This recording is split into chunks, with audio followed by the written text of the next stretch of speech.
Évangile de Jésus-Christ selon saint Matthieu.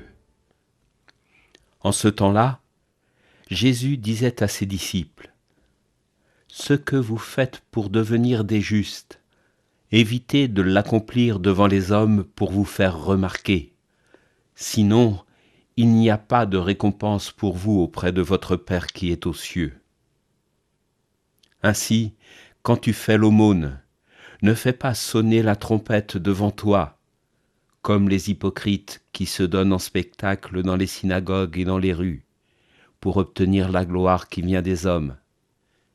Amen, je vous le déclare, ceux-là ont reçu leur récompense.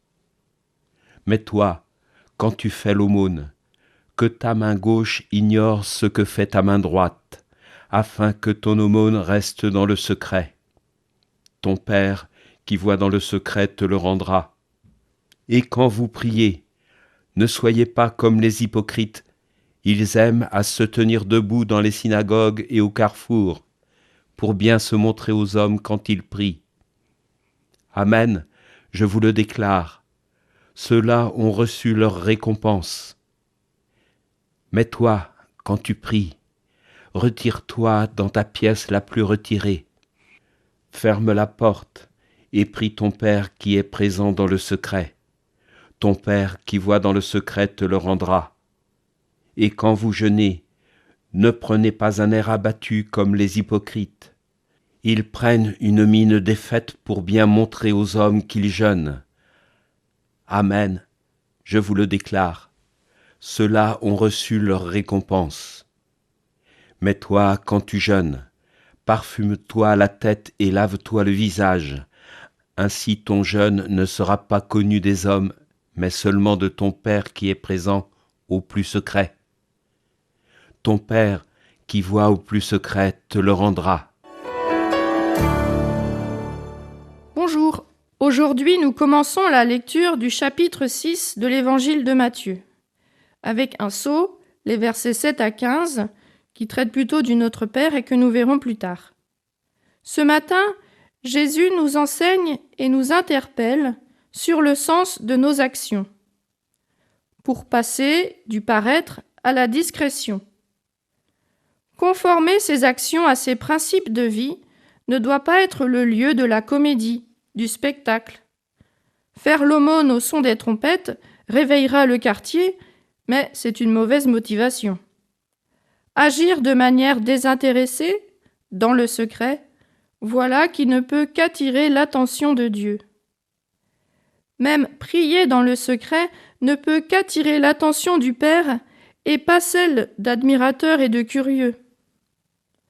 Enfin, le jeûne, lui non plus, n'est pas un spectacle ou un concours à qui aurait l'air le plus sombre.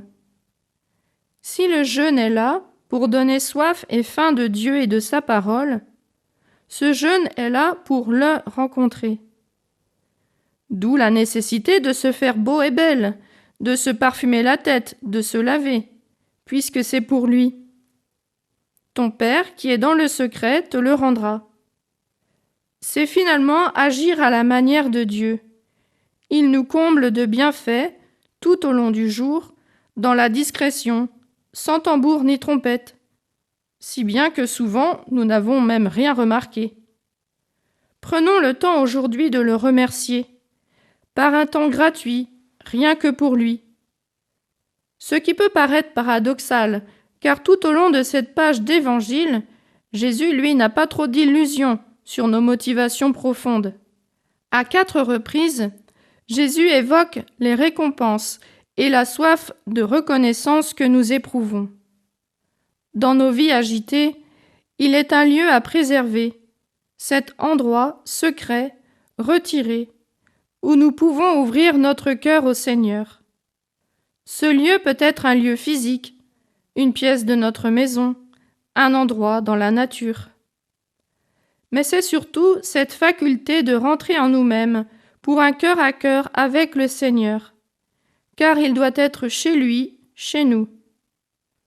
Comme l'écrivait si bien sainte Claire dans sa 3e lettre à Agnès de Prague, « Ce Créateur, que les cieux immenses et toutes les autres créatures ne peuvent contenir, L'âme fidèle à elle seule devient son séjour et sa demeure.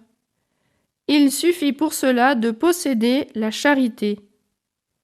Celui qui est la vérité même en témoigne.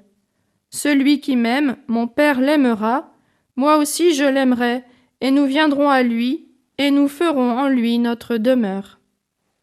Voilà notre récompense. L'évangile du jour était commenté par une sœur Clarisse du monastère Sainte-Claire de Nantes.